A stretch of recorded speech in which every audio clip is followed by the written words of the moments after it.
Minhas mãos enrugadas tremiam quando senti a caixa apertar meus dedos com uma força estranha. Não era troco que ela colocou na minha palma, mas um pedaço de papel amassado. Abri devagar e li a mensagem rabiscada em caneta vermelha. Não saia agora. Finja que passou mal. Gelei. Através da vitrine do mercado, vi minha filha Mariana parada ao lado do carro, com aquele olhar que eu conhecia tão bem. O mesmo olhar que seu pai tinha quando bebia demais. Antes de começar a contar o que aconteceu naquela tarde de quinta-feira, me diga nos comentários de qual país você está assistindo a este vídeo. Gosto de saber quem está acompanhando a história de uma velha como eu. Tenho 73 anos e pensei que já havia visto de tudo nesta vida. Criei 4 filhos sozinha depois que meu marido morreu num acidente de trabalho. Passei fome para que eles comessem. Trabalhei em casas de família lavando, passando, cozinhando. Minhas mãos ficaram calejadas e minhas costas doloridas, mas valeu a pena. Ou pelo menos era o que eu pensava até aquele dia no mercado São José. Era uma quinta-feira comum de março. O calor estava insuportável e minhas pernas inchadas doíam a cada passo. Mariana, minha filha mais nova, havia insistido para me levar ao mercado. Disse que precisava fazer umas compras e que seria bom eu sair um pouco de casa, tomar um ar. Achei estranho porque Mariana nunca teve esse tipo de consideração comigo. Ela sempre foi a mais fria dos meus filhos, a mais calculista. Mas eu, boba velha que sou, fiquei feliz com a atenção. No caminho até o mercado, ela falou pouco. Apenas comentou que o genro dela, o Ricardo, estava com problemas no trabalho, que as coisas andavam difíceis, que eu precisava entender a situação deles. Não dei muita importância. Mariana sempre reclamava de dinheiro, mesmo tendo uma casa grande, 2 carros e viagens todo ano para a praia. Quando chegamos, ela estacionou bem longe da entrada. Disse que estava cheio e que aquela era a única vaga. Outra coisa estranha, porque o estacionamento estava praticamente vazio. Mas eu não questionei. Com a idade, a gente aprende a não discutir por besteira. Entramos no mercado e o ar gelado do ar-condicionado me deu um alívio imediato. Mariana me entregou uma lista de compras escrita à mão. Era enorme. Arroz, feijão, óleo, açúcar, café, sabão em pó, amaciante, papel higiênico. Tudo em grandes quantidades, como se estivesse abastecendo um abrigo. Mãe, a senhora compra isso aqui enquanto eu resolvo uma coisa lá fora. Daqui a meia hora eu volto para buscar a senhora. Ela disse, já se afastando. Mas filha, é muita coisa. Como vou carregar tudo isso? A senhora pede ajuda para alguém do mercado. Eles têm carregador aqui. E saiu sem esperar minha resposta. Fiquei ali parada no corredor de entrada, segurando aquela lista absurda, sentindo que algo não estava certo. Mas o que uma velha de 73 anos poderia fazer? Peguei um carrinho pesado, daqueles que a roda da frente vive travando, e comecei a andar pelos corredores. O mercado São José não era dos melhores. Era antigo, meio abandonado, com as prateleiras velhas e o chão gasto. Poucas pessoas faziam compras ali. Apenas alguns aposentados como eu e gente do bairro que não tinha carro para ir nos supermercados grandes. A iluminação era fraca e algumas lâmpadas piscavam irritantemente. Fui pegando os itens da lista, um por um. Meus braços fracos mal conseguiam erguer os pacotes de arroz de 5 quilos. Coloquei 2 no carrinho e já senti as costas reclamarem. Continuei. Óleo, açúcar, feijão. Tudo pesado. Tudo em quantidade exagerada. Enquanto empurrava o carrinho pelo corredor de produtos de limpeza, tive a sensação de estar sendo observada. Virei para trás e não vi ninguém. Apenas as prateleiras silenciosas e a música antiga que tocava no alto-falante do mercado. Uma música romântica dos anos 60, daquelas que eu dançava com meu falecido marido. Segui em frente, mas a sensação persistia. Aquele formigamento na nuca que a gente sente quando alguém está olhando. Acelerei o passo o quanto minhas pernas permitiam. Foi quando cheguei ao caixa que tudo começou a fazer sentido. Havia apenas uma caixa aberta. A moça que estava lá era jovem, devia ter uns 20 e poucos anos. Cabelo preso num rabo de cavalo, uniforme amarrotado e uma expressão cansada no rosto. O crachá dizia, Fernanda. Ela não sorriu quando me viu se aproximar. Apenas olhou para mim com uma intensidade estranha, quase urgente. Comecei a colocar as compras na esteira. Minha bolsa estava pendurada no ombro, pesada com minha carteira velha, meus remédios e meu celular antigo que minha neta havia me dado no Natal. Fernanda passou os produtos rapidamente, mas seus olhos não paravam de ir da minha cara para a porta de vidro da entrada. Ela estava nervosa. Suas mãos tremiam ligeiramente quando pegava os itens.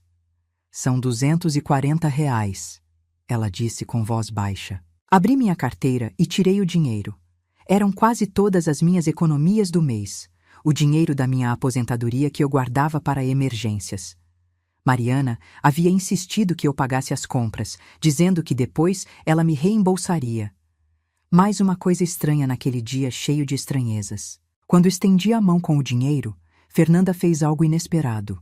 Em vez de pegar as notas, ela segurou meus dedos com força.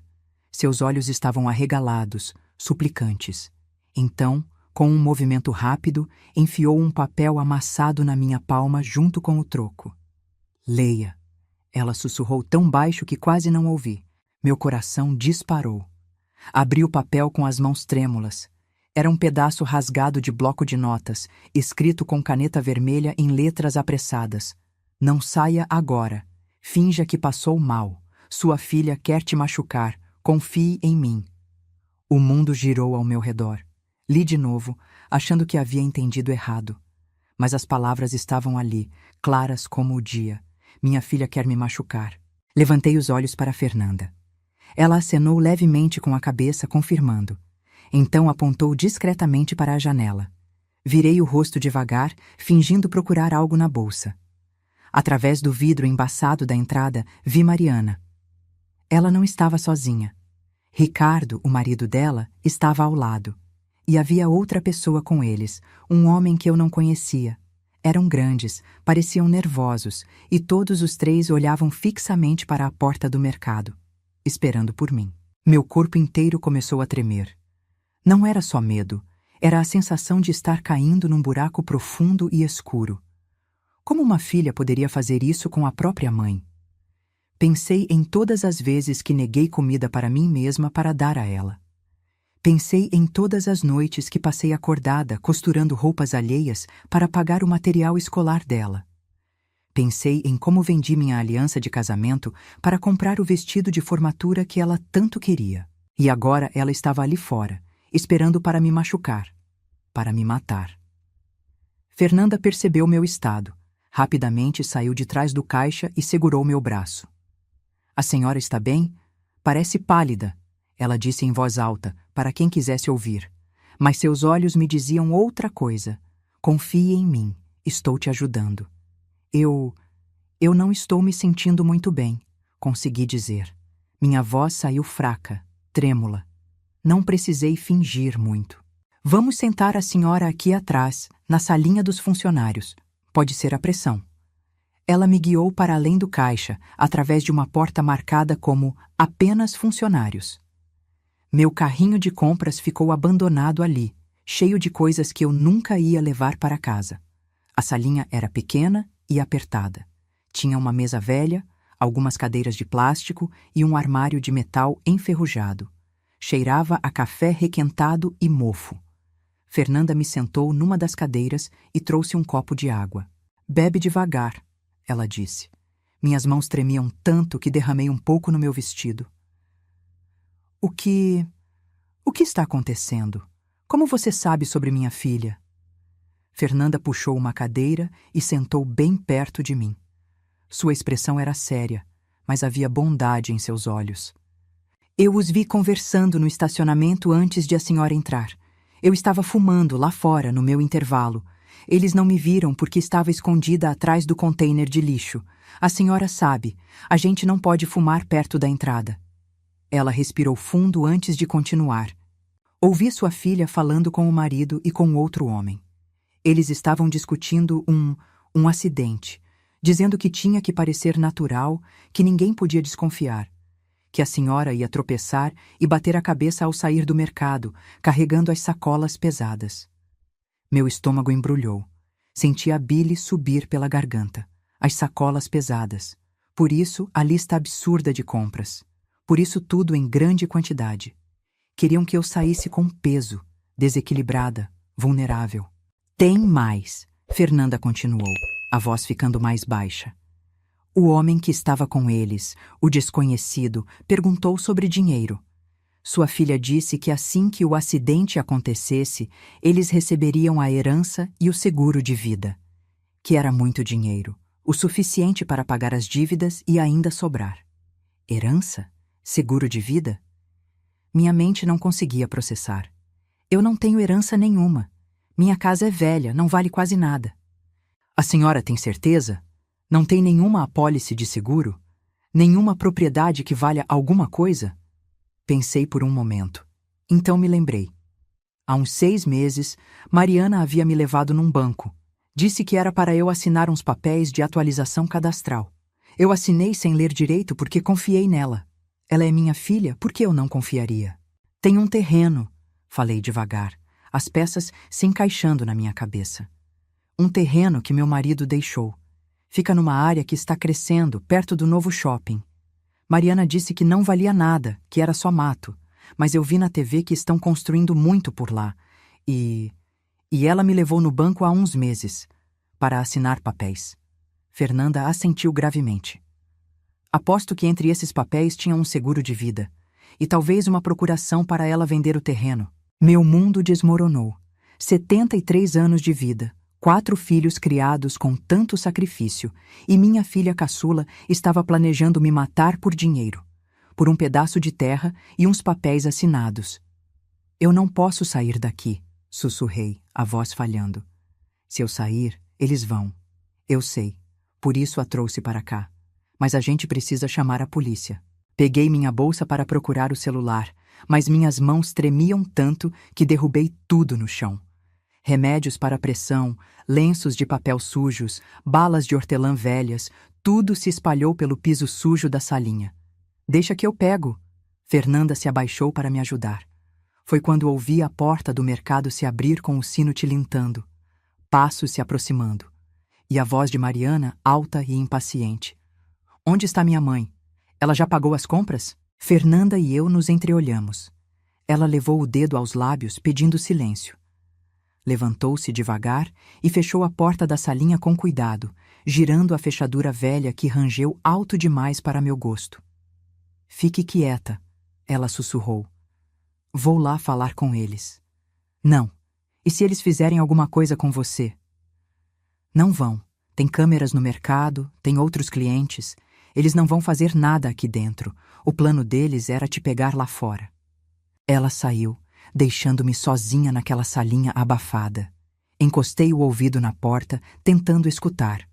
Meu coração batia tão forte que achei que fosse sair pela boca. A voz de Mariana estava irritada.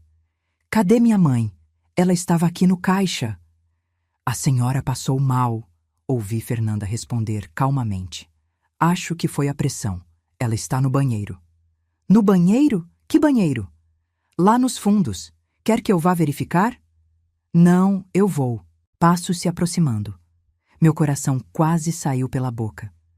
Pressionei as costas contra a porta, como se meu corpo franzino de velha pudesse impedir alguém de entrar. Mas os passos passaram direto. Mariana foi em direção aos fundos do mercado, onde ficavam os banheiros de verdade. Aproveitei o momento. Com dedos trêmulos, finalmente consegui pegar meu celular da bolsa. Disquei 190, mas a ligação não completou. Sem sinal. Aquele mercado velho tinha paredes grossas que bloqueavam tudo. Tentei de novo. Nada. A tela mostrava apenas uma barrinha fraca de sinal que sumia e voltava. Uma gota de suor frio escorreu pela minha testa. Estava presa ali, sem conseguir pedir ajuda, enquanto minha própria filha me caçava como um animal. Ouvi a voz de Mariana voltando. Ela não está no banheiro. Cadê minha mãe? O tom estava diferente agora. Mais agressivo. Perigoso. Reconheci aquele tom. Era o mesmo que ela usava quando era criança e não conseguia o que queria. Mas agora, em vez de chorar por uma boneca, ela estava caçando a própria mãe. Não sei, senhora. Talvez ela tenha saído pela porta dos fundos? Que porta dos fundos? A porta de emergência. Dá para o beco. Houve um momento de silêncio tenso. Então, ouvi Mariana falando baixo no celular. Ricardo, vai lá atrás. Ela pode ter saído pela porta de emergência. Não deixa ela escapar. Meu sangue gelou. Eles estavam me cercando como lobos cercam uma ovelha ferida. Minha própria filha, a menina que eu carreguei no colo, que eu amamentei, que eu consolei quando teve seu primeiro desgosto amoroso, estava me caçando. Fiquei paralisada naquela sala minúscula, ouvindo os passos se afastarem. Mariana tinha ido procurar Ricardo e dar instruções. Eu sabia que tinha pouquíssimo tempo. Meu corpo de 73 anos não era mais ágil como antes. Minhas pernas tremiam, minha vista ficava embaçada pelo pânico e meu coração batia tão rápido que achei que fosse ter um infarte de verdade. A porta se abriu devagar. Dei um pulo, mas era só a Fernanda. Rápido, a senhora precisa sair daqui. Eles vão revistar todo o mercado. Mas para onde eu vou? Eles estão lá fora. Fernanda olhou ao redor, pensando rápido. Seus olhos percorreram a salinha apertada, buscando uma solução. Tem um depósito aqui. É pequenininho, mas dá para a senhora se esconder por enquanto. Vou tentar chamar a polícia do telefone fixo do gerente. E se não der tempo? Vai dar. Confie em mim. A senhora confiou em mim até agora e deu certo, não deu? Ela tinha razão. Se não fosse por Fernanda, eu já estaria morta no estacionamento. Ela me levou para um cubículo ainda menor que a salinha. Era mais um armário grande do que um depósito propriamente dito. Tinha prateleiras com produtos de limpeza, caixas de papelão empilhadas e um cheiro forte de desinfetante que me fez tossir. Fica aí atrás dessas caixas, não faz barulho, eu volto já. A porta se fechou e escuridão tomou conta. Apenas uma fresta de luz passava por baixo da porta. Me encolhi atrás das caixas de papelão, abraçando minha bolsa velha contra o peito. Podia sentir meus remédios para a pressão dentro dela. Deveria tomar um. Meu coração estava disparado, mas não conseguia me mexer. Ali naquele escuro sufocante, comecei a pensar em toda a minha vida. Em como trabalhei tanto para dar um futuro melhor para meus filhos. Mariana sempre foi mimada. A caçula, a protegida. Dei a ela tudo o que pude, mesmo quando não tinha quase nada. Paguei seus estudos lavando roupa alheia. Comprei seu vestido de formatura com o dinheiro que eu guardava para consertar o telhado de casa, que vazava toda vez que chovia. Lembrei de quando ela tinha 5 anos e acordava no meio da noite com pesadelos.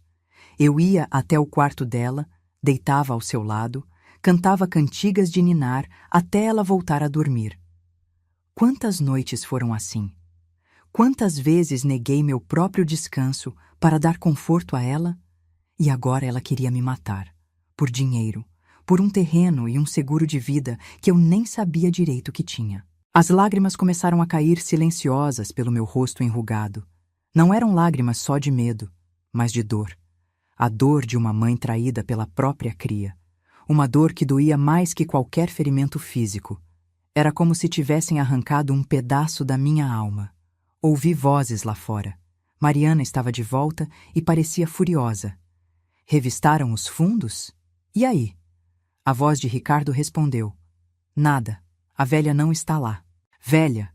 Ele me chamou de velha. Não de sogra, não de Dona Amélia.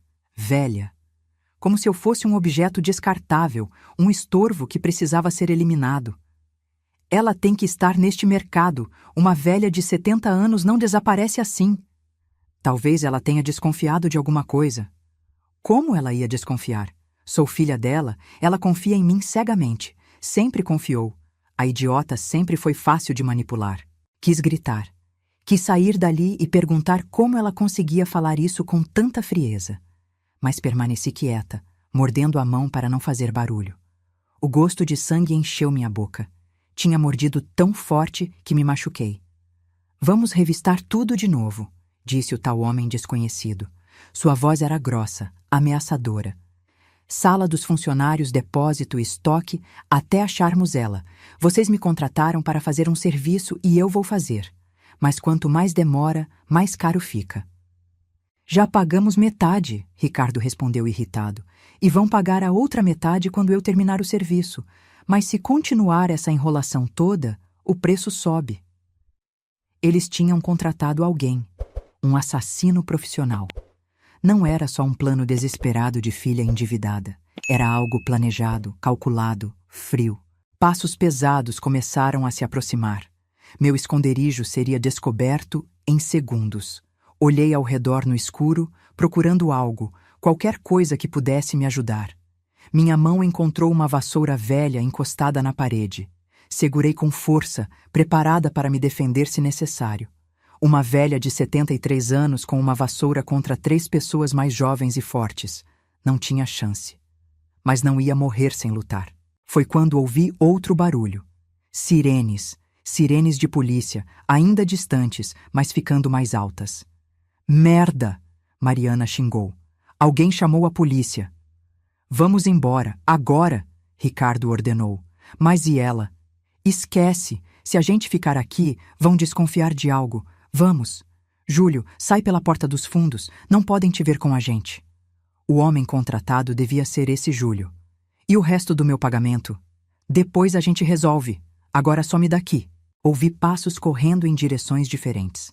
A porta do mercado se abrindo e fechando. Depois, silêncio. Fiquei ali, sem coragem de me mexer, até que a porta do depósito se abriu e a luz inundou meu esconderijo. Era Fernanda, acompanhada de 2 policiais. Aqui, ela está aqui, Fernanda disse, a voz tremendo de alívio. Um dos policiais, um homem de meia idade com expressão séria, se agachou perto de mim. A senhora está bem? Consegue se levantar? Tentei falar, mas minha voz não saía. Tentei me mexer, mas minhas pernas estavam dormentes de tanto tempo agachada. Os 2 policiais me ajudaram com delicadeza, segurando meus braços. Devagar, senhora. Com calma. Me levaram de volta para a salinha. Alguém trouxe água. Alguém trouxe açúcar. Fernanda segurava minha mão, e foi só então que percebi que ela também estava tremendo. A moça nos ligou, explicou o policial. Disse que havia uma tentativa de homicídio em andamento. Pode nos contar o que aconteceu? Contei tudo, com a voz falhando, as lágrimas caindo, as mãos tremendo. Contei sobre a lista estranha de compras, sobre Mariana insistindo para eu pagar, sobre o bilhete de Fernanda, sobre o que a moça tinha ouvido no estacionamento. Contei sobre os passos me perseguindo, sobre as vozes discutindo como me encontrar, sobre o tal Júlio que foi contratado. O policial anotava tudo num caderninho pequeno. Quando terminei, ele trocou um olhar com o colega. A senhora vai precisar fazer um boletim de ocorrência formal. E vamos precisar investigar isso direitinho. A senhora tem onde ficar? Não pode voltar para casa se mora com sua filha. Eu moro sozinha, respondi, a voz ainda fraca. Mas Mariana tem chave da minha casa. Ela sempre teve. Então não é seguro. Tem algum outro filho? Algum familiar? Pensei nos meus outros filhos. Paulo morava em outro estado, trabalhava numa fábrica e mal conseguia se sustentar. Antônio tinha acabado de perder o emprego e morava num apartamento minúsculo com a esposa e 3 filhos. Beatriz sempre foi meio distante, mas era honesta. Trabalhava como professora, tinha uma casa simples, mas confortável. Tenho uma filha, a Beatriz. Acho que ela pode me abrigar. Então vamos fazer o seguinte. Vamos levá-la para fazer o BO e depois a deixamos na casa dessa filha. E a senhora vai precisar trocar as fechaduras da sua casa. Hoje mesmo, se possível. Assenti, ainda atordoada com tudo. Parecia um pesadelo. Daqueles que a gente acorda suando frio e demora alguns segundos para perceber que não era real. Mas esse era real. Dolorosamente real. Fernanda apertou minha mão. Vai ficar tudo bem. A senhora foi corajosa. Corajosa? Eu estava morrendo de medo. Ainda estou. Mesmo assim foi corajosa, e a senhora está viva. Isso é o que importa. Viva. Eu estava viva. Por pouco, mas estava. A delegacia era fria e impessoal. Paredes cinzentas, luz fluorescente que piscava irritantemente, cheiro de café velho e papel velho. Me sentaram numa cadeira dura diante de uma mesa cheia de processos empilhados. Uma delegada jovem, séria, de cabelos presos num coque apertado, começou a tomar meu depoimento. Dona Amélia, a senhora disse que sua filha Mariana a levou ao mercado com intenções de causar um acidente. É isso? Sim. A moça do caixa, a Fernanda, ouviu eles planejando. Iam me fazer tropeçar e bater a cabeça, para parecer acidente. E a senhora acredita que a motivação seria financeira? Tem um terreno que meu falecido marido deixou. E parece que minha filha me fez assinar papéis para um seguro de vida há alguns meses. Eu não sabia direito o que estava assinando. A delegada anotava tudo com uma caligrafia pequena e meticulosa. Vamos precisar de provas concretas. O depoimento da funcionária do mercado ajuda, mas precisamos de mais. A senhora autorizaria uma escuta telefônica e permitiria que investigássemos os documentos que a senhora assinou? Autorizo tudo. Só quero entender por que minha própria filha faria isso comigo. Mas eu sabia que não era só por entender. Era por justiça. Pela primeira vez na vida, eu queria que alguém pagasse pelo mal que tinha me feito. Passei a vida inteira perdoando, aceitando, me conformando. Não dessa vez. Passamos horas naquela delegacia. Assinei papéis, respondi perguntas, repeti a história várias vezes para pessoas diferentes. A cada repetição, a dor ficava um pouco mais embotada, como se contar tantas vezes tornasse a coisa menos real. Quando finalmente saímos, já era noite. O céu estava escuro, sem estrelas. Um policial me levou até a casa de Beatriz num carro descaracterizado. Não queriam arriscar que Mariana me visse. Minha filha do meio abriu a porta com cara de surpresa. Beatriz tinha 42 anos, cabelos castanhos começando a ficar grisalhos, olhos cansados de quem trabalha demais e dorme pouco. Mãe, o que a senhora está fazendo aqui a essa hora e com a polícia? Filha, eu preciso conversar com você. Posso entrar? Beatriz me recebeu na sala dela. Era uma casa simples, mas aconchegante. Cheirava a comida caseira e tinha brinquedos espalhados pelo chão. Meus netos, Pedro e Lucas. As paredes tinham fotos de família, desenhos das crianças pregados com imã na geladeira que eu conseguia ver dali. Contei tudo para ela. Vi as expressões passarem pelo rosto de Beatriz. Confusão, incredulidade, raiva, tristeza, choque. A Mariana tentou te matar? A Mariana? Mãe, tem certeza que não é mal entendido? A moça do mercado ouviu eles conversando, Beatriz. Ouviu eles planejando o acidente. E faz sentido. Mariana anda com problemas de dinheiro. Ricardo perdeu o emprego no ano passado e eles vivem além do que podem.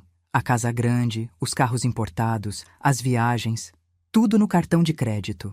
Beatriz balançou a cabeça atordoada. Mesmo assim, é tão... Eu não consigo acreditar. Ela é nossa irmã. Ela é sua filha. Eu também não queria acreditar. Passei 3 horas naquele depósito escuro tentando me convencer de que era tudo engano. Mas não é, Beatriz. É verdade. E se não fosse pela Fernanda, pela moça do caixa, eu estaria morta agora. Beatriz se levantou e foi até a cozinha. Voltou com um copo de água e me deu. Suas mãos também tremiam. A senhora vai ficar aqui. Quanto tempo precisar? Vou arrumar o quarto de hóspedes. Não quero dar trabalho, filha. Que trabalho, mãe? A senhora é minha mãe, sempre cuidou da gente. Agora é minha vez de cuidar da senhora. Lágrimas caíram pelo meu rosto. Lágrimas diferentes das que derramei no depósito. Essas eram de gratidão, de alívio por saber que ainda tinha filhos que me amavam de verdade. Fiquei na casa de Beatriz naquela noite. Dormi no quarto de hóspedes pequeno, numa cama que rangia a cada movimento. Mas não consegui dormir direito. Ficava revirando na cama, lembrando de Mariana pequena. Lembrei de quando ela tinha 7 anos e caiu da bicicleta, ralou o joelho todo. Veio correndo para mim chorando, sangrando, e eu limpei o ferimento, passei mercúrio, dei beijo e disse que ia sarar logo. Ela me abraçou e disse: "Obrigada, mãe, você é a melhor mãe do mundo." Onde estava aquela menina? Quando foi que ela se transformou nessa mulher capaz de planejar a morte da própria mãe? Ou será que ela sempre foi assim e eu nunca quis enxergar? Lembrei de pequenos sinais ao longo dos anos. Mariana sempre foi egoísta, sempre quis atenção só para ela. Quando os irmãos ganhavam algo, ela fazia birra até ganhar também. Quando eu dizia não, ela ficava dias sem falar comigo, me punindo com o silêncio. Mas eu achava que era só jeito de criança, que ela ia amadurecer, que o amor ia mudar ela. Mas não mudou. O amor que dei não foi suficiente para criar empatia, compaixão, humanidade nela. No dia seguinte, a polícia me ligou. Tinham conseguido uma ordem judicial para investigar os documentos que assinei no banco. E a notícia era pior do que eu imaginava. Dona Amélia, a senhora assinou uma procuração dando plenos poderes para sua filha vender seu terreno. E assinou também uma apólice de seguro de vida no valor de R$500 mil. A beneficiária é sua filha Mariana. R$500 mil. Era mais dinheiro do que eu tinha visto na vida inteira.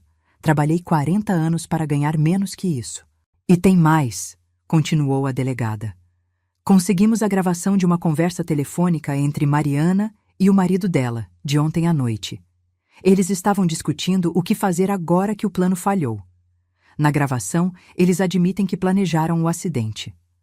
Meu coração apertou. Parte de mim ainda tinha a esperança de que fosse um grande mal-entendido. Mas não era. Vamos prender os 3 hoje. Mariana, o marido e o comparsa que eles contrataram, o tal Júlio. A senhora vai precisar vir identificá-los formalmente. 2 horas depois, estava de novo na delegacia. Dessa vez, para ver minha filha sendo presa. Mariana entrou algemada, gritando. Seu cabelo, sempre tão arrumado, estava despenteado. A roupa cara estava amarrotada. Ela não parecia mais a mulher sofisticada que me buscou ontem. Parecia desesperada, raivosa, assustada. Isso é um absurdo. Eu não fiz nada. Mãe, fala para eles. Conta que isso é mentira. Olhei para ela. Para aquela mulher que eu carreguei no ventre, que mamou no meu peito, que eu ninei quando tinha pesadelos, e não senti nada além de uma tristeza profunda. Por que, Mariana? Perguntei baixinho. Eu te dei tudo que pude. Nunca te faltou amor. Ela parou de gritar. Por um momento, seu rosto mudou. Vi um lampejo de algo. Culpa, talvez? Remorso? Mas passou rápido, substituído por raiva. Amor não paga conta, mãe. A senhora tem dinheiro parado, um terreno valioso que fica lá sem usar para nada. E a gente está afundado em dívidas. Era só um acidente. A senhora é velha mesmo, ia morrer logo de qualquer jeito. Pelo menos ia morrer sendo útil, ajudando a filha. As palavras me acertaram como um soco no estômago.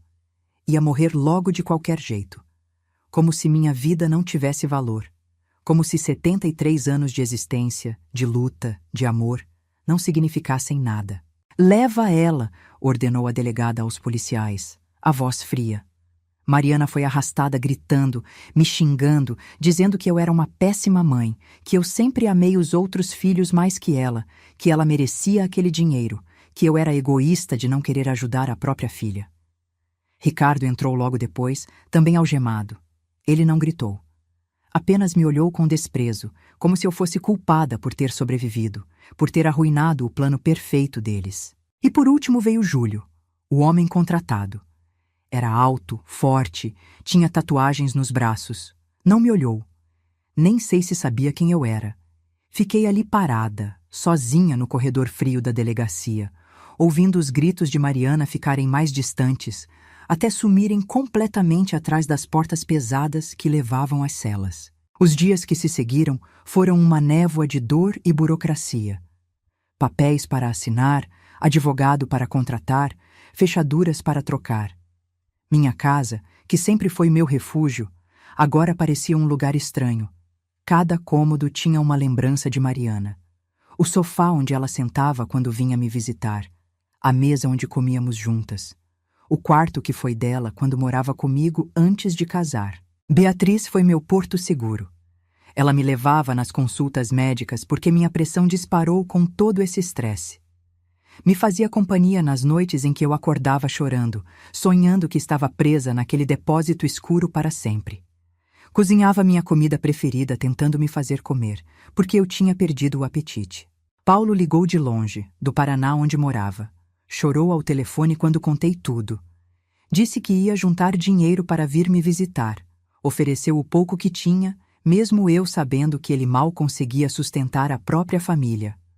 Antônio apareceu no fim de semana com os netos. Tentou me distrair com as histórias das crianças, com os desenhos que fizeram para a vovó. Mas eu via a raiva nos olhos dele quando falávamos de Mariana. Como ela pôde, mãe? Como alguém faz isso com a própria mãe? Eu não tinha resposta. Fernanda foi me visitar na casa de Beatriz. Trouxe flores, margaridas brancas que eram minhas favoritas. Como ela sabia? Não sei. Talvez fosse só coincidência, ou talvez ela fosse mesmo um anjo disfarçado de caixa de mercado. Como a senhora está? Ela perguntou sentando na cadeira da sala. Viva, respondi. Graças a você. Não fez mais que minha obrigação. Não era sua obrigação, Fernanda. Você não me conhecia. Podia ter ignorado o que ouviu. Podia ter pensado que não era problema seu. Mas não fez isso. Arriscou seu emprego, arriscou sua segurança para me ajudar. Fernanda ficou quieta por um momento, olhando para as próprias mãos. Minha avó foi assassinada há 5 anos, pelos próprios netos por causa de herança. Eu era nova, não percebi os sinais, não fiz nada para ajudar. Quando vi a senhora ali no mercado, quando ouvi aqueles planos horríveis, não sei, foi como se fosse uma segunda chance. Uma chance de fazer o que não fiz pela minha avó. Segurei a mão dela. Sinto muito pela sua avó. Sinto muito pela senhora também. Ninguém merece passar por isso. Ficamos conversando por horas. Sobre família, sobre traição, sobre como a gente nunca imagina que as pessoas que amamos podem nos machucar tão profundamente.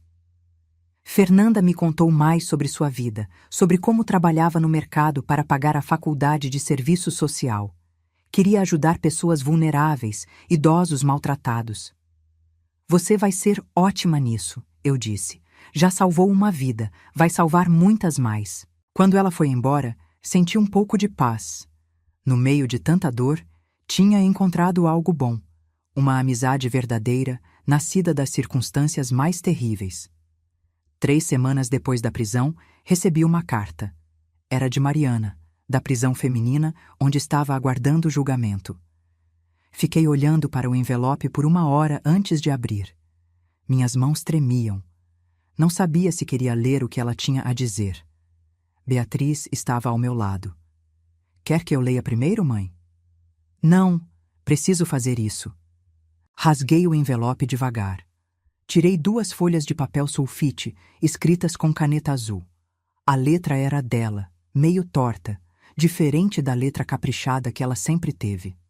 Mãe, sei que não tenho direito de te chamar assim depois do que fiz. Sei que te machuquei de uma forma que talvez nunca se cure. Mas preciso que você saiba algumas coisas.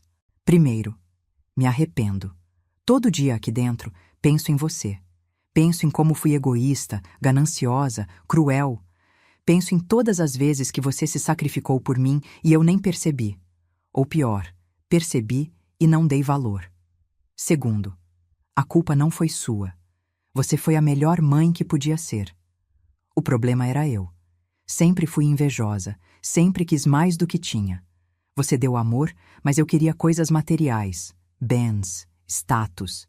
Queria ser igual às minhas amigas ricas, com casas grandes e carros importados. E quando o Ricardo perdeu o emprego e as dívidas começaram a se acumular, eu entrei em desespero. Via você com aquele terreno, com aquele dinheiro do seguro que valia tanto, e achava injusto. Achava que você devia me dar. Que você me devia aquilo por ter me dado uma infância pobre. Mas você não me devia nada. Você já tinha dado tudo. Deu sua juventude, sua saúde, seus sonhos. Tudo por mim e pelos meus irmãos. Terceiro, não estou pedindo perdão. Sei que não mereço. O que fiz é imperdoável. Planejei sua morte. Contratei um assassino. Se tivesse dado certo, você estaria morta agora por minha causa. Só queria que você soubesse que reconheço minha monstruosidade. Não vou tentar me justificar ou pedir pena. Vou pagar pelo que fiz. Espero que você esteja bem. Espero que tenha vendido o terreno e esteja vivendo com o conforto que sempre mereceu.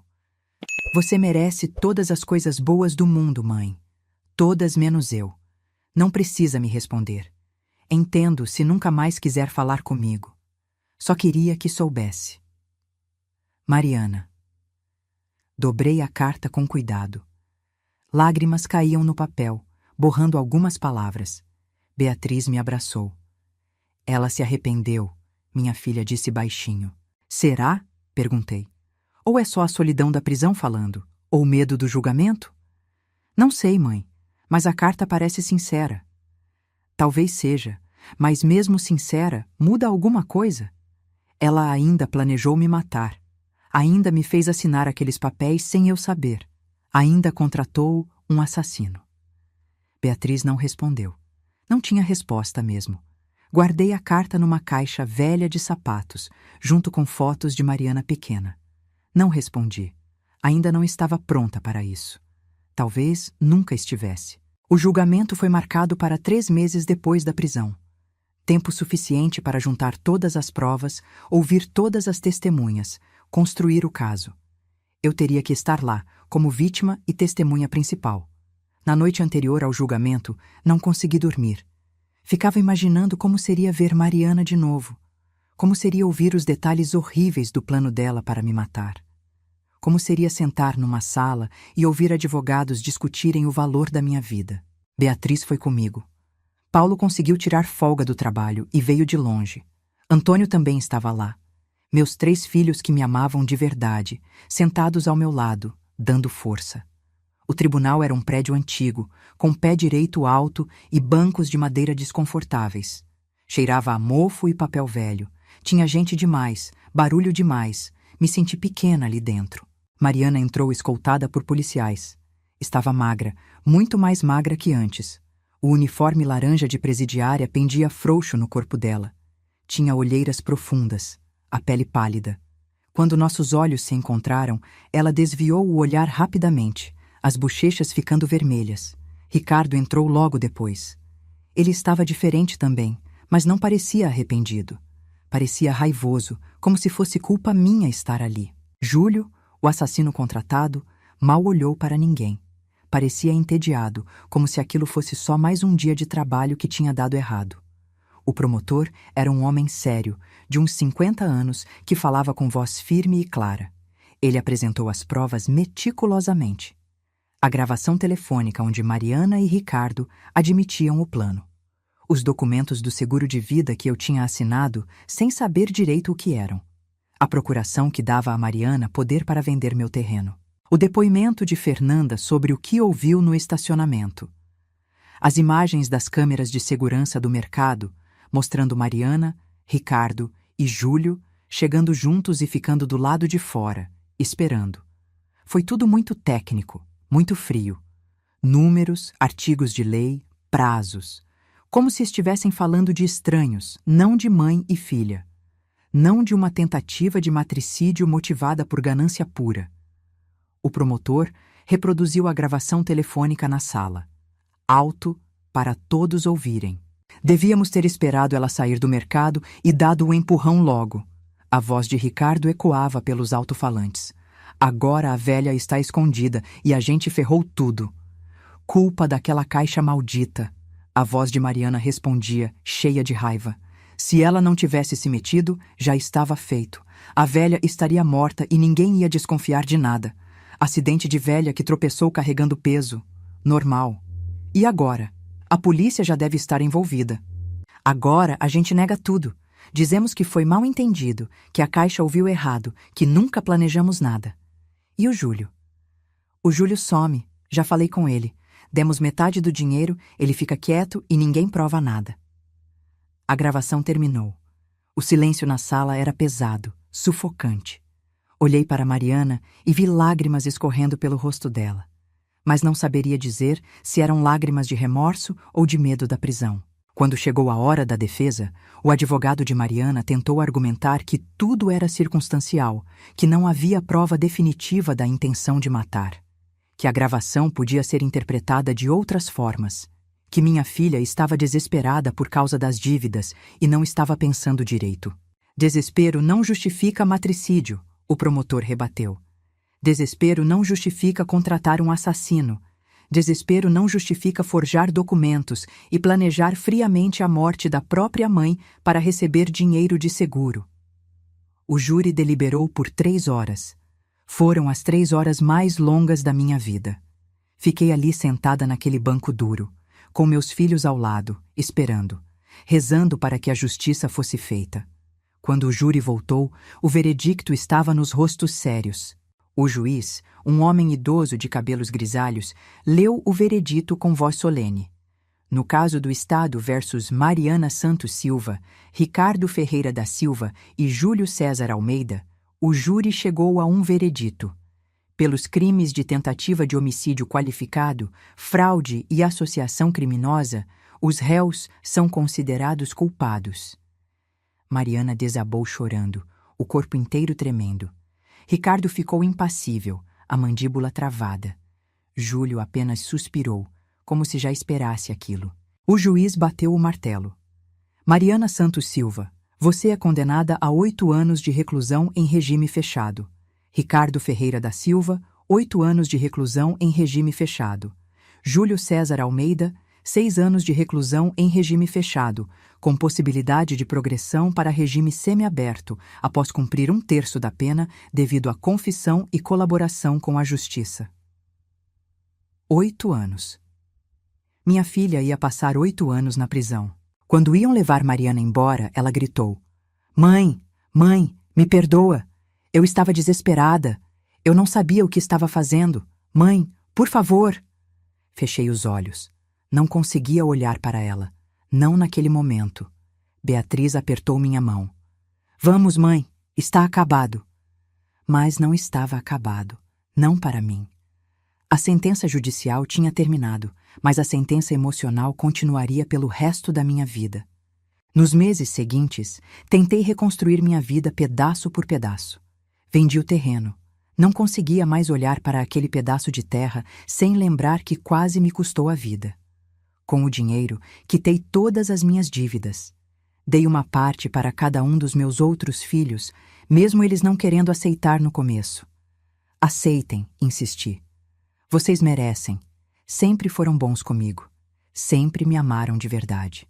Com o que sobrou, comprei um apartamento pequeno perto de Beatriz. 2 quartos, sala, cozinha americana, uma varanda com vista para uma pracinha arborizada. Simples, mas meu. Pela primeira vez na vida, eu tinha algo que era completamente meu, comprado com meu dinheiro, sem dever nada a ninguém. Decorei devagar, com carinho. Comprei móveis simples, mas confortáveis. Plantei vasos de flores na varanda. Pendurei fotos dos meus filhos e netos nas paredes, menos as de Mariana. Essas ficaram guardadas numa caixa no armário. Não conseguia olhar para elas sem sentir uma dor no peito. Mudei de casa num sábado ensolarado de julho. Beatriz, Paulo e Antônio me ajudaram. Os netos corriam pela casa nova, empolgados com os cômodos vazios que ecoavam seus gritos. Foi um dia bom, apesar de tudo. À noite, quando todos foram embora e fiquei sozinha pela primeira vez no apartamento novo, sentei na varanda e olhei para a pracinha lá embaixo. Tinha crianças brincando, mães conversando nos bancos, cachorros correndo soltos. Vida normal, simples, boa. Chorei. Mas não eram só lágrimas de tristeza. Eram lágrimas de alívio também. Tinha sobrevivido. Tinha recomeçado. Fernanda continuou visitando. Ficamos amigas de verdade, apesar da diferença de idade. Ela entrou para a faculdade de serviço social como tinha planejado. Vinha me ver toda semana, tomávamos café juntas, conversávamos sobre tudo e nada. Como está a faculdade? Perguntei numa dessas visitas. Difícil, mas boa. Estou aprendendo muito sobre como ajudar pessoas em situação de vulnerabilidade. Idosos maltratados, crianças abusadas, mulheres em relacionamentos violentos. Você vai mudar muitas vidas, eu disse. Já mudou a minha, ela sorriu. A senhora também mudou a minha, dona Amélia. Me mostrou que vale a pena se arriscar para fazer o certo, que uma pessoa comum pode fazer diferença. Comecei a fazer terapia. Uma psicóloga gentil chamada doutora Helena, de uns 50 anos, que me ouvia com paciência infinita. Uma vez por semana, eu ia até o consultório dela e despejava tudo o que estava sentindo. A dor, a raiva, a confusão, a culpa. Por que me sinto culpada? Perguntei numa sessão. Eu fui a vítima. Por que me sinto como se tivesse falhado como mãe? Porque mães sempre se culpam, doutora Helena respondeu suavemente. É da natureza do amor materno. Mas precisa entender, dona Amélia. Você não tem culpa das escolhas que Mariana fez. Fez o melhor que pôde com o que tinha. Mas cada pessoa é responsável por suas próprias escolhas. Mariana escolheu o caminho do crime. Essa escolha foi dela, não sua. Sabia que ela estava certa racionalmente. Mas o coração teimava em não acreditar completamente. Ficava repassando a criação de Mariana na cabeça, procurando onde errei. Tinha mimado demais? Tinha dado menos atenção que aos outros? Tinha falhado em ensinar valores? Pare de procurar erros onde não existem, doutora Helena dizia. Seus outros filhos tiveram a mesma criação e nenhum virou criminoso. O problema não foi você, foi ela. As sessões me ajudaram. Devagar, comecei a aceitar que não podia mudar o passado. Só podia escolher como viver o presente e o futuro. 6 meses depois do julgamento, recebi outra carta de Mariana. Dessa vez não hesitei tanto. Abri no mesmo dia. Mãe, sei que não respondi minha última carta. Não precisa se explicar. Entendo. Queria que soubesse como estou. A prisão é dura. Muito mais dura do que imaginei. Divido cela com 5 mulheres. Tem baratas, tem mofo, tem gente gritando a noite inteira. A comida é ruim. O cheiro é pior. Mas mereço tudo isso. Cada segundo aqui é um lembrete do que fiz. Do que quase fiz. Comecei a fazer terapia aqui dentro. Tenho uma psicóloga que vem 2 vezes por semana. Estou tentando entender por que fiz o que fiz. Por que cheguei a esse ponto. Descobri que sempre tive inveja dos outros, desde criança. Inveja das crianças que tinham pais vivos. Inveja das que tinham roupas bonitas, brinquedos caros. Inveja cresceu comigo e virou ganância. Não estou me justificando, só tentando entender. O Ricardo pediu divórcio. Recebi os papéis semana passada. Ele arrumou outra mulher, uma advogada que ele conheceu aqui, que está defendendo ele. Parece que vão casar quando ele sair. Fiquei triste no começo. Depois percebi que é melhor assim. Ele nunca me amou de verdade. Só queria meu dinheiro. Ou melhor, o dinheiro que eu ia roubar de você. Que ironia, né?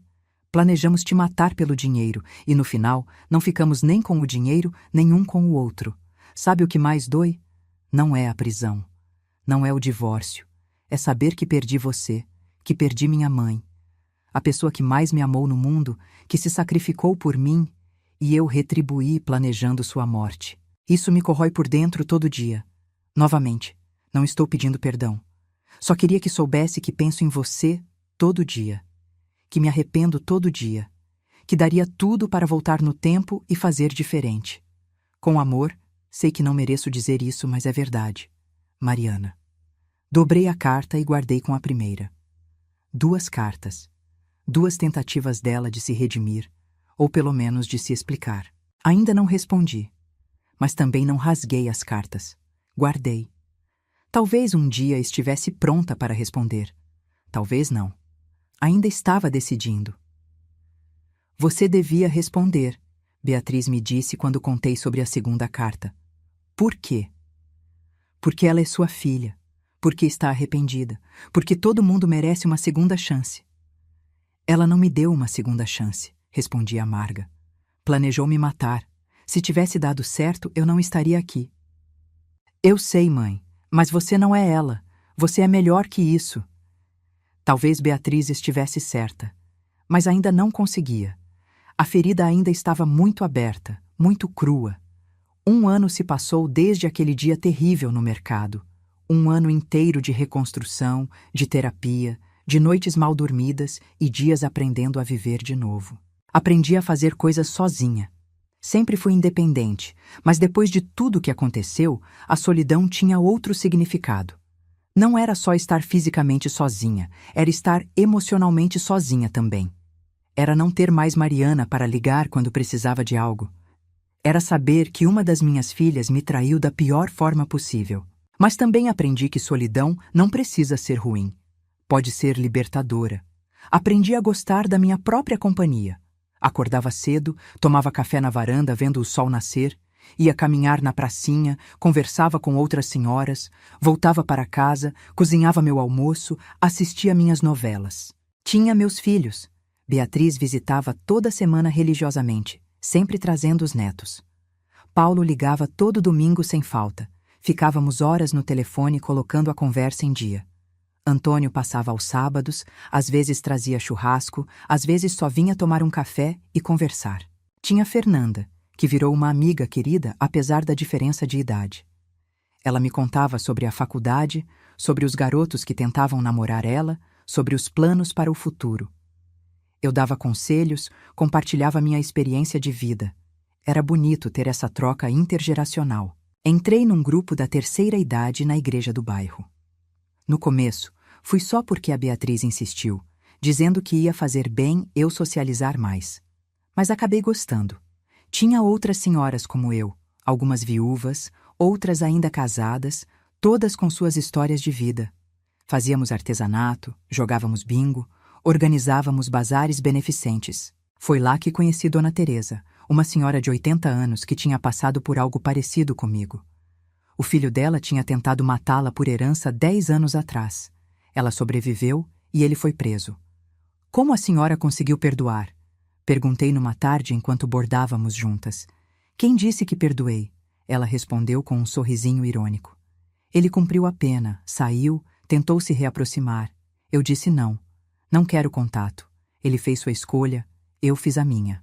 Mas a senhora não se sente mal? No começo, sim. Achava que era obrigação de mãe perdoar. Mas aí percebi. Perdoar não significa aceitar de volta. Não significa fingir que nada aconteceu. Perdoar é soltar o rancor para não ficar presa no passado. Mas isso não significa que eu precise ter ele na minha vida. As palavras de Dona Teresa ficaram ecoando na minha cabeça. Perdoar sem aceitar de volta. Perdoar para me libertar, não para liberar o outro. Numa tarde de quinta-feira, exatamente 1 ano depois daquele dia no mercado, voltei lá, ao Mercado São José. Estava diferente. Tinham reformado completamente. Piso novo, prateleiras novas, iluminação LED moderna. Tinha mais gente fazendo compras, o lugar estava mais vivo. A história do que aconteceu tinha viralizado na internet e, em vez de afastar clientes, tinha atraído. Gente curiosa que queria conhecer o mercado onde uma caixa heróica salvou uma senhora de um plano de assassinato. Fui direto ao caixa número 3. Fernanda estava lá, passando as compras de uma senhora idosa, conversando animadamente. Quando me viu, seu rosto se iluminou. Dona Amélia, que surpresa boa! Oi, filha, vim fazer umas comprinhas e vim te ver também. Esperei ela terminar de atender a cliente. Quando ficamos a sós, ela saiu de trás do balcão e me deu um abraço apertado. 1 ano, ela disse baixinho. Faz 1 ano hoje. Eu sei, por isso vim. Queria ver o lugar de novo, queria agradecer você de novo. Já me agradeceu 1000 vezes, Dona Amélia. E vou agradecer 1000 vezes mais. Você me salvou, Fernanda. Não só naquele dia. Você me salvou todos os dias desde então, com sua amizade, com seu carinho.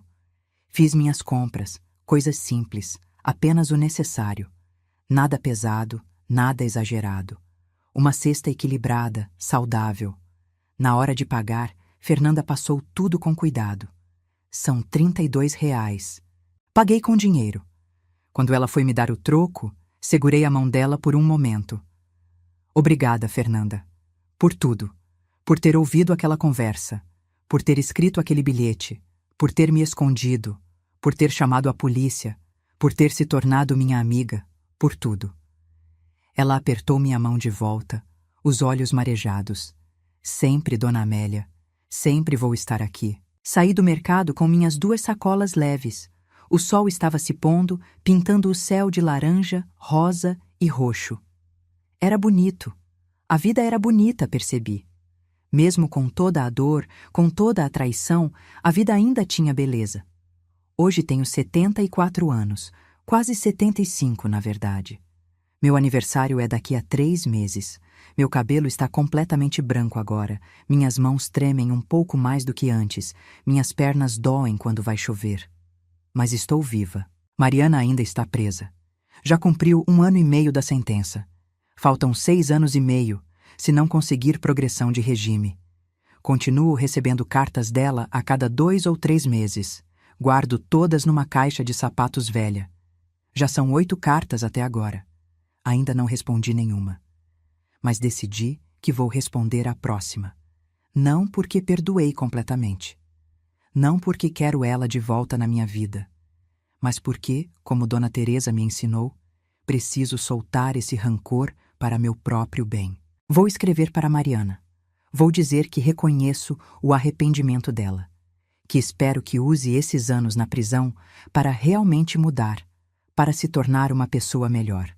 Mas vou dizer também que não quero contato quando ela sair, que ela fez sua escolha e agora precisa viver com as consequências. Vai doer escrever isso.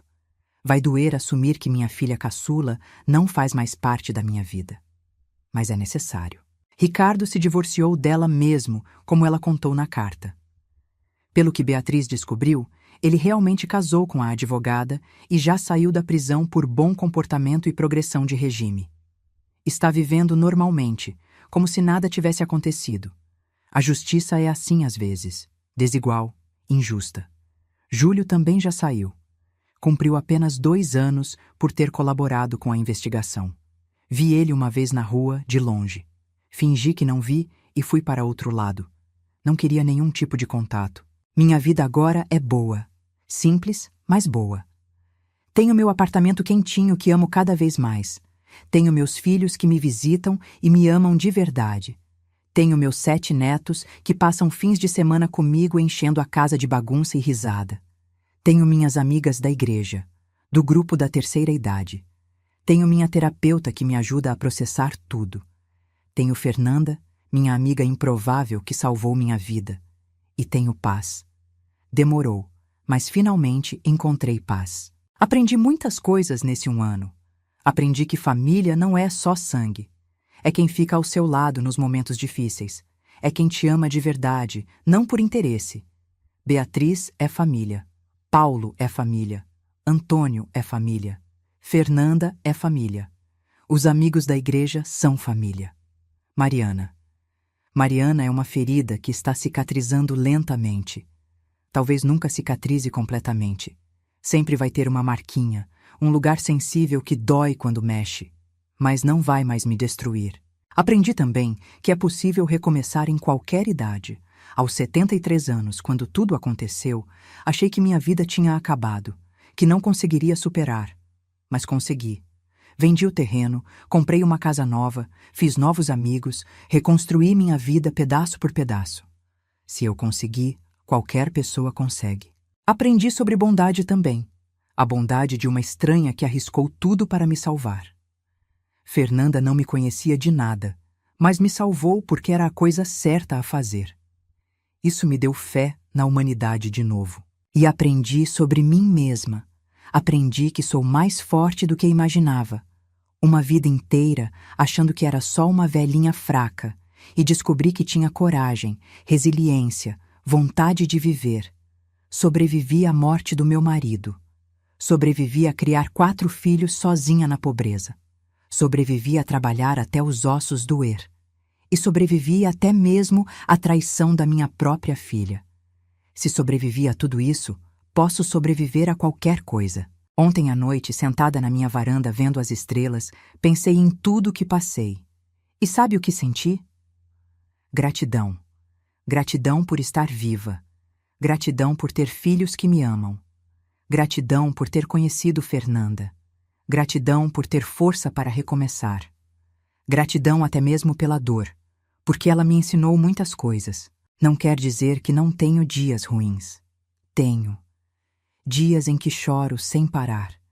Dias em que olho para as fotos guardadas de Mariana pequena e meu coração se parte. Dias em que me pergunto: e se? E se eu tivesse percebido os sinais? E se eu tivesse criado ela diferente? E se? Mas a terapeuta me ensinou: não existe e se. Existe só o que aconteceu e como escolhemos lidar com isso. Escolhi lidar seguindo em frente. Escolhi não deixar a maldade dela destruir a bondade que ainda existe em mim. Escolhi viver. Porque é isso que Mariana nunca entendeu, que o maior bem que temos não está em terrenos ou seguros de vida ou dinheiro. Está na nossa capacidade de amar, de perdoar, de recomeçar. Está nos relacionamentos verdadeiros que construímos. Está na paz que encontramos dentro de nós mesmos, e nisso sou muito rica, mais rica do que qualquer seguro de vida poderia me fazer. Tenho o amor dos meus filhos, tenho a amizade verdadeira de Fernanda, tenho minha fé, minha saúde, dentro do possível para a idade, minha casinha aconchegante. Tenho minhas manhãs vendo o sol nascer, minhas tardes bordando com as amigas da igreja, minhas noites lendo um livro bom ou assistindo novela. Tenho vida. E vida é o bem mais precioso de todos. Mariana quase me tirou isso, mas não conseguiu. E agora, mesmo presa, mesmo arrependida, ela não pode mais me alcançar. Construí uma vida nova onde ela não cabe. Não por vingança, mas por autopreservação. Talvez seja egoísta. Talvez uma mãe, de verdade, devesse perdoar completamente e aceitar a filha de volta. Mas decidi que está tudo bem não ser uma mãe perfeita. Está tudo bem colocar meu bem-estar em primeiro lugar dessa vez. Passei a vida inteira me sacrificando pelos filhos. Agora, nesses anos que me restam, vou viver para mim. Vou aproveitar cada dia, cada pôr do sol, cada risada dos netos, cada café com as amigas. Vou viver plenamente, apesar de tudo. E quando chegar minha hora de verdade, não por mãos criminosas, mas pelo curso natural da vida, quero ir em paz, sabendo que vivi bem, que amei bem, que perdoei o que deu para perdoar e que fui forte quando precisei. Se você chegou até aqui, obrigada por me ouvir. Obrigada por testemunhar minha história. Sei que é difícil, sei que é triste em partes, mas também é uma história de sobrevivência, de recomeço, de força. Talvez minha história ajude alguém que esteja passando por algo parecido, alguém que foi traído por quem amava, alguém que acha que não vai conseguir sobreviver à dor, alguém que perdeu a fé na humanidade. Quero dizer para essa pessoa: você vai conseguir. Eu consegui. Uma velha de 74 anos conseguiu. Você também consegue. A dor não vai embora completamente, mas vai diminuir. O tempo não cura tudo, mas ensina a conviver. E um dia você vai acordar e perceber que consegue sorrir de novo, que consegue encontrar beleza na vida de novo, que consegue ser feliz de novo, apesar de tudo. Não desista. Continue vivendo, continue lutando, continue acreditando que dias melhores vão chegar. Porque vão. Chegaram para mim e vão chegar para você também. Não esqueça de se inscrever no canal, deixar seu like e comentar aqui embaixo contando o que achou da minha história. Sua interação ajuda muito para que mais pessoas possam conhecer histórias como a minha e talvez encontrar força para enfrentar suas próprias batalhas. E se quiser apoiar ainda mais este trabalho e fazer parte da nossa comunidade, considere se tornar membro do canal. Com sua contribuição, conseguimos continuar trazendo histórias reais, emocionantes e que podem fazer diferença na vida de alguém. Cada apoio, por menor que seja, faz toda a diferença. Obrigada por ter me acompanhado até aqui. Do fundo do meu coração de velha, muito obrigada. E lembrem-se, não importa quão escura a noite pareça, o sol sempre volta a nascer. Sempre. Até a próxima história. E vivam bem, vivam com amor, vivam com coragem. Com carinho, Dona Amélia.